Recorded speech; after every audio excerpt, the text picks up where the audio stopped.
Tower 911 is your emergency police, fire, or ambulance? Maybe a police. A traffic accident awakens a quiet neighborhood. It's a car across the street. It looked like it's up out of telephone post. Officers respond, body cams rolling. Are you okay? Can you hear me? But if this was just a fender bender, why all the bullets?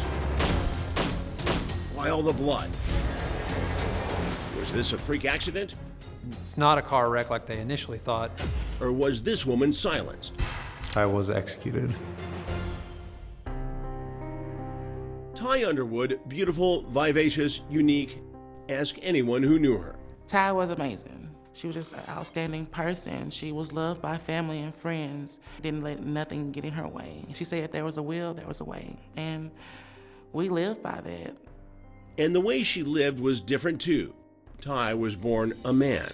Ty Underwood was a transgender woman. She was born as Tyrone Lee Underwood, but she was going by Ty. She would introduce herself as Ty. That's how her friends knew her. At the age of 24, Ty abandons her tiny hometown of Lufkin for the big city of Tyler, Texas. Baby steps, but for Ty, it's a life changer. Lufkin is just kind of a podunk little town out in the country. Coming to Tyler, you're thinking that you're in the Big Apple, basically. But Tyler, Texas wasn't exactly transgender friendly. You've got a very, very heavy religious base around here. We're considered the buckle of the Bible Belt, if you will. LGBT people in general, they kind of keep quiet. There's a decent-sized population, but they don't feel safe here. That didn't hold back the vivacious 24-year-old. Ty was a person who wasn't scared of anything. Ty wasn't fearful. So when it came down to the world accepting who she was, it was living to the fullest every day, because you just never know. What Ty never knew, what she never would imagine, is her life would end in bloodshed. At 2:36 a.m. on a quiet street in Tyler. Tower 911 is your emergency police, fire, or ambulance? It's a car across the street. It looked like it's up out of telephone post, and the headlights are on. And I don't see anybody out of the car, and my grandbaby said they thought they heard some shooting. One of the neighbors heard a crash outside. When she looked out the window, she could see a car. It looked like it had crashed. It was off the road. Headlights were still on. The car was still running. Within minutes, officers are on the scene. Their body cams capture a grisly first-person account of the horror.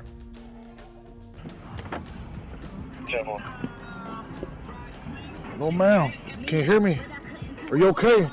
The victim was sitting in the driver's seat, head slumped over, upright in the driver's seat. Doesn't respond to the police officers, doesn't respond to the paramedics.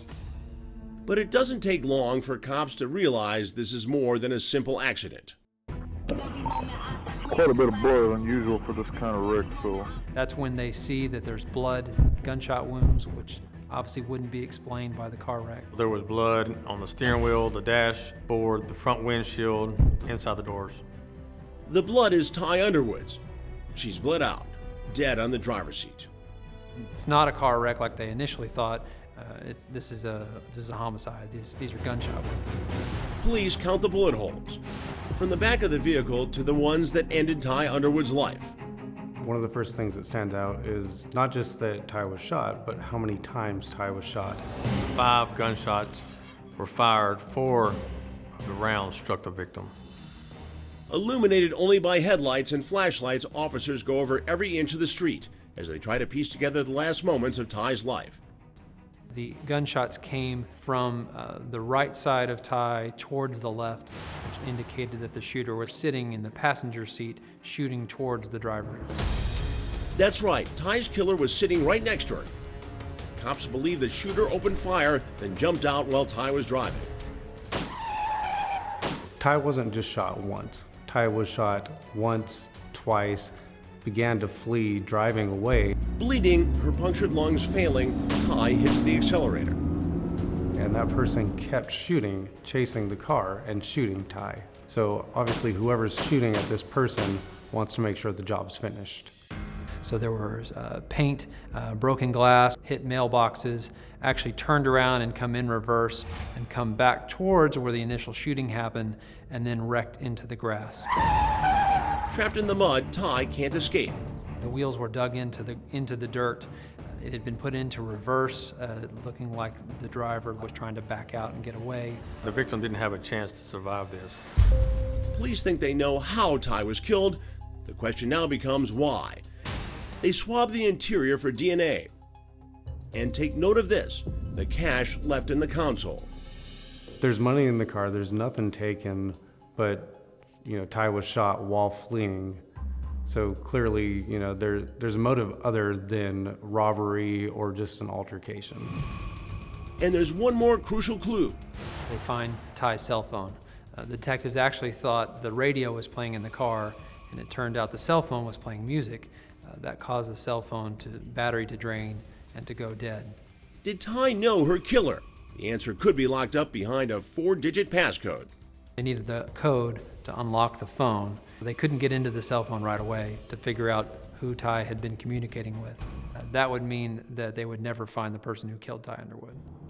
Next, a digital roadblock stops cops in their tracks. They knew they only had a certain number of tries before the phone would lock up for good.